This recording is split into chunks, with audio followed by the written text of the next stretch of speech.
Bleaching powder கோலமாவை தான் போறேன். Bleaching powder போடுறதே இல்லாம இங்க கறி அறுக்கிற இடம் இல்லைங்களா, இவ்வளவு ஸ்மெல் அடிக்குது. இந்த இடத்துல வர சாப்பிடுறாங்க, ஒரு இடத்துல கூட வந்து ப்ளீச்சிங் பவுடரே போடல. நானும் இதுக்கு முன்னாடி அதிகாரிகிட்ட கம்ப்ளைண்ட் பண்ண அதை கண்டுக்க மாட்டாங்க. இன்னைக்கு இந்த இடத்துல போடப்பட்ட ப்ளீச்சிங் பவுடர் இதுதான். இதுல சின்னதா ஒரு ஸ்மெல் வருதான்னு மட்டும் பாருங்களேன், குறைஞ்சபட்ச ஸ்மெல் கூட வரல. இதுதான் இப்ப போட்டது, இங்கதான் இருக்கு, பேக்கே இங்கதான் இருக்கு. இந்த ஏரியா ஃபுல்லா வந்து ஸ்மெல் பண்ணி பாருங்க, ஸ்மெல் பண்ண தெரியும். கீழே கூட வருது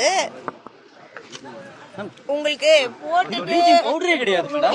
வேற கேமரா கொஞ்சம் தள்ளி போங்களேன், செஞ்சு வாங்க மேடம். இது உங்க தொகுதி, உங்க ஏரியா தான் வாங்கல, உங்க மாநகராட்சி இல்ல.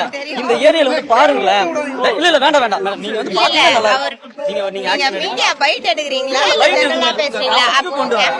கவனத்துக்கு கொண்டு வர, அவ்வளவுதான். கவனத்துக்கு கொண்டு வரீங்கன்றது கவனத்துக்கு வருச்சா என்னன்னு தெரியல. இந்த ஏரியா ஃபுல்லா இந்த ஒரு மாவட்டம் நிமிஷம், இங்க வந்து ஸ்லாட்டர் ஹவுஸ் இருக்கு அப்படின்னு